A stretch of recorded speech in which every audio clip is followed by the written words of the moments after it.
Picture this: Zac Lomax, the most explosive center in the game, storms out of a secret Parramatta hotel meeting, slams the door so hard the hinges shake, jumps in his car and speeds back to Wollongong before the Eels staff even realize he's gone. 1 hour earlier he was all smiles, ready to sign the richest center deal in NRL history. 1 hour later he's radio silent, phone off, and the entire Parramatta rebuild is teetering on the edge of collapse. What was said in that room that turned a done deal into a death sentence? Stay locked because the truth is darker than anyone imagined. If your jaw is already on the floor, smash like right now, subscribe and hit the bell because this story is pure chaos. It started 3 weeks ago when Jason Riles flew to Sydney under the cover of preseason and sat opposite Lomax and his manager in a quiet cafe. The pitch was simple: come be the face of the new Eels, 5 years at $1.4 million a season, captaincy in waiting, full control of the right edge, plus every third-party deal the club could muster. Lomax loved it. He shook hands. He told mates he was gone from the Dragons. Contracts were drawn, medicals booked, announcements scripted for December 1st.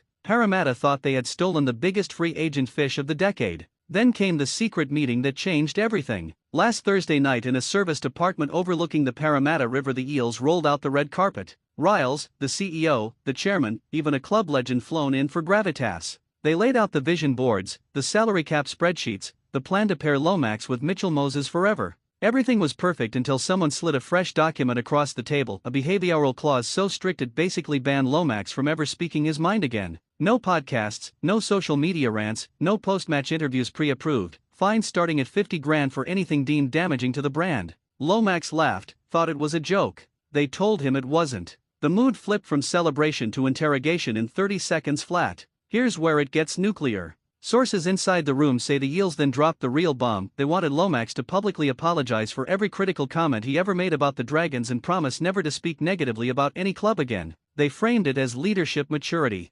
Lomax heard it as a muzzle. He asked if Mitchell Moses had the same clause. Silence. He asked if Dylan Brown had to apologize for his off-field issues before getting upgraded. More silence. Then he asked the question that ended the meeting: why am I being treated like the problem child when I haven't put a foot wrong off the field in 5 years? Nobody had an answer. He stood up, said thank you for wasting my time, and walked. The Eels power brokers sat stunned as the door slammed. Now the twist that has the entire league buzzing: multiple lawyers have spotted a loophole in the anti-tampering rules that could let Lomax negotiate with every club again from November 1st without the Dragons getting a single cent in compensation. Because the Eels deal was never formally lodged with the NRL before the walkout, some believe the cooling-off period never technically started. If that interpretation holds, St. George are suddenly staring at losing their best player for zero transfer fee while Parramatta's salary cap is already committed elsewhere. The Dragons are quietly lawyered up and furious, the Eels are scrambling to salvage the deal, and Lomax is back training at Wollongong with a smile that says he holds all the cards.